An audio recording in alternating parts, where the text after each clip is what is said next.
আজকে হাজির হয়েছি আমার বড় ভাই জাকের পার্টির এমপি হিসেবে, যিনি আমরা দেখব ইনশাল্লাহ আগামী দিনে।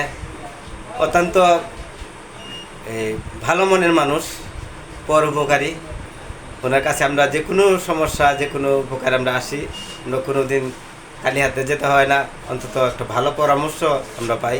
আমাদের শ্রদ্ধেয় অভিভাবক যিনি, তিনি হলেন আবুল খায়ের বাবলু ভাই। এখন আমার ভাতিজা আগে চাচাতে কোক। তাহলে ঠিক আছে, আমার বড় ভাই কিছু বলবেন। সম্মানিত দেশবাসী, আমি হবিগঞ্জ জেলা এবং সিলেট বিভাগের জাকের পার্টি সভাপতি।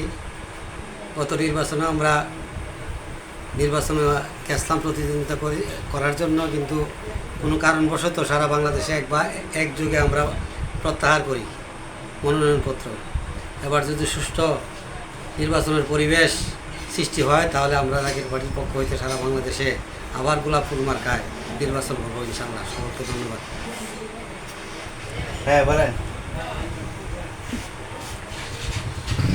আলহামদুলিল্লাহ, আমরা তিনজনে আছি, আল্লাহর মধ্যে ভালো আছি। আমাদের জন্য দোয়া করবেন। বিশেষ করে আমাদের যে চাচা অত্যন্ত ভালো মানুষ। চাচা আমাদেরকে অনেক মায়া করে, প্রত্যেকবার খোঁজখবর নেয় এবং সর্বক্ষণ আমাদেরকে টাকা পয়সা এবং মজা খাওয়ার জন্য অনেক কিছু দেয়। এখনও কিছু দিব, তবে একটু পরে আর কি। আর এটাই আমাদের জন্য সকলে মিলে দোয়া করবেন, আমাদের ব্যবসা প্রতিষ্ঠানের জন্য দোয়া করবেন। বিশেষ করে আমার চাচার জন্য দোয়া করবেন, চাচার মনের আশা যাতে আল্লাহ পূরণ করে। এটাই আমরা দেশবাসীর কাছে অনুরোধ করি। সবাইকে ধন্যবাদ। সবাই ভালো থাকবেন, সুস্থ থাকবেন। আল্লাহ হাফেজ।